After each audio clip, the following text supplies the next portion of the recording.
Le Centre culinaire contemporain est une plateforme d'innovation par les usages, c'est une première, c'est une création.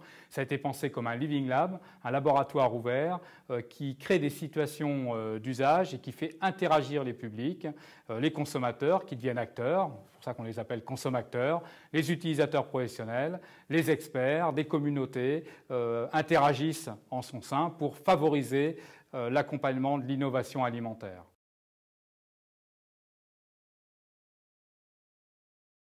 Un certain nombre d'éléments de contexte militent pour un outil agile qui favorise l'initiative des acteurs des filières du manger.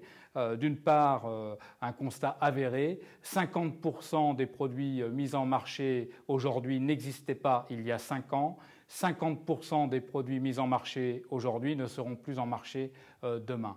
Le besoin de nouveauté, le besoin d'innovation est un levier majeur de conquête de nouveaux clients et un moyen de fidélisation de sa clientèle, surtout sur des marchés concurrentiels.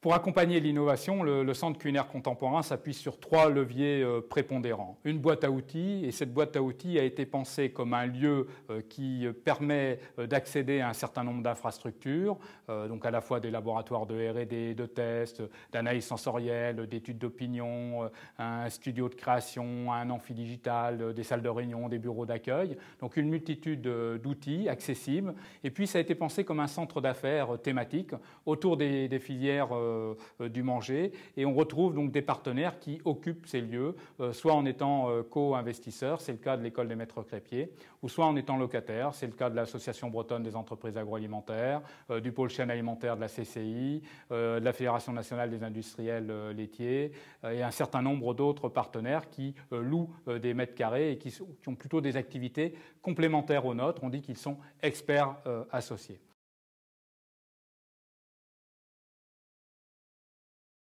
En complément de cette boîte à outils, une expertise toute particulière qui croise les compétences, qui croise les regards. Je parle souvent d'approche RMD. Alors, dans ce jargon, c'est la synthèse de la recherche et développement et du marketing. Et l'idée, c'est de mettre le marketing non pas à côté de la R&D, mais au cœur de la recherche et développement. Et ça se traduit par des compétences croisées, sociologues, ingénieurs agro avec différentes spécialisations, R&D, analyse sensorielle, innovation. Enfin, une offre de services, 3 domaines d'activité, explorer, innover et transmettre, avec 6 objectifs d'offres de services qui correspondent à des demandes exprimées par les acteurs.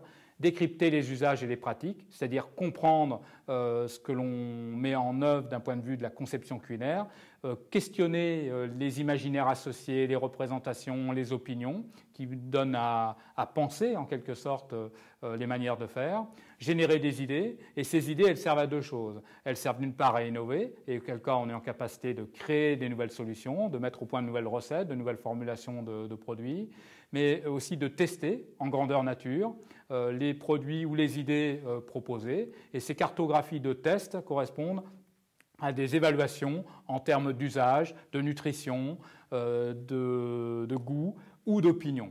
Les idées, ça sert aussi à raconter de belles histoires. C'est la phase transmission, c'est la phase médiation, accompagnement de la mise en marché. Et pour ce faire, nous avons 2 objectifs. Un, pour permettre de se former à la carte, et un autre, pour bâtir les réputations.